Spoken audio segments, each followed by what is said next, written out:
Welcome back to Fox 43 AM Live. Jake has brought us another piece from one of his films you produced. They Call Her Death.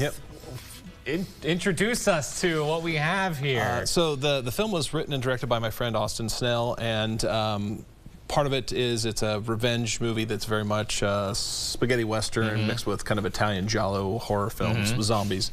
So the idea is that we needed to have a Grim Reaper in it, and I wanted to make it something unique, something you hadn't seen from most Grim Reaper representations. So we kind of based it off of like Lucio Fulci movies, zombie movies, and try to kind of keep it that way a little bit. Anyway, so this is actually a pullover mask, but this is a display piece. Yeah. So I don't know if in the back you can. Wow, that is so incredible. Yeah. I know we have some of the some photos, of the pictures. of progress photos. Carter, can you pull up, what do we have here? I think we have like one of the original looks of it in the beginning, and then we got sort of the painting.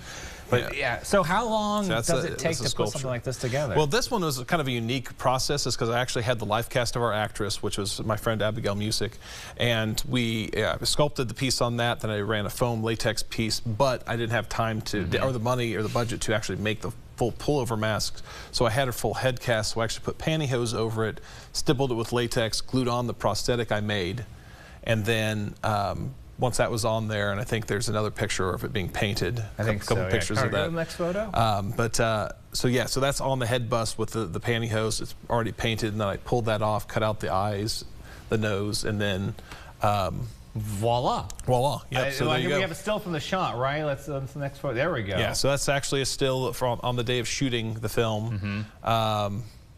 Yeah, so we did that. We only got to do a couple different shots because we were running out of film, because Austin actually shot it on 16mm film. Wow. So we were low light, didn't have much time, so we went out and said, all right, stand there and I'll do some cool stuff. And if you can see in that picture a little bit, like we actually had hands and finger extensions on her too, and contacts, full sclera whiteout contacts on her. That is incredible. So it's one thing to see it for our viewers on screen, but it's really even more breathtaking to see it just up close and personal. And they can see this up close and personal right now, actually, I have it on display at Arts Connect in Noto until the 1st of November. I think we might be there a little bit longer over the weekend. But if you'd like to go check it out and see it in person, it'll be there the rest of the week. And there's a lot of other cool art out there too. That's so cool. It's really amazing how you're kind of mentioning how just zero budget you kind of had for work like this, and just where does that talent, skill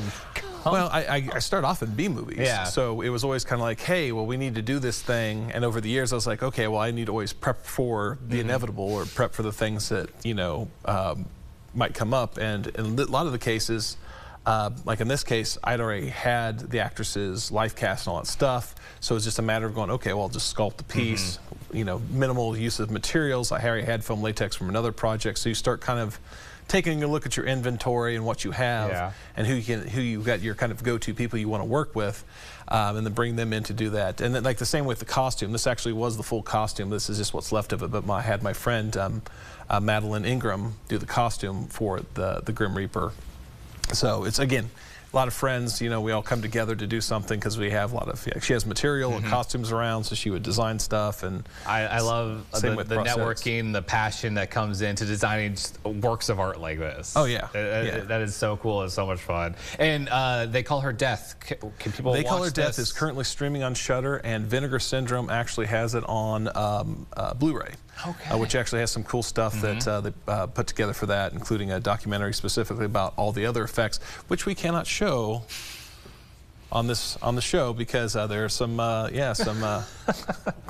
shall I say, controversial effects I did for the film. Wow. Again, I have not had a chance to watch it. Like, I know you guys had a screening at Cosmos Core. Almost a year ago. But no, it's on streaming on Shudder, and again, we do have a physical release, Blu-ray release of it that's currently available. Fantastic. I can't wait to check it out. Well, Jake, thank you so much for bringing this piece in. Everyone, head out to Arts Connect and check it out in person, and go to Shudder to watch the movie They Call Her Death. Yes. Jake, thank you so much. All right, everybody, we'll be right back. Coming up next,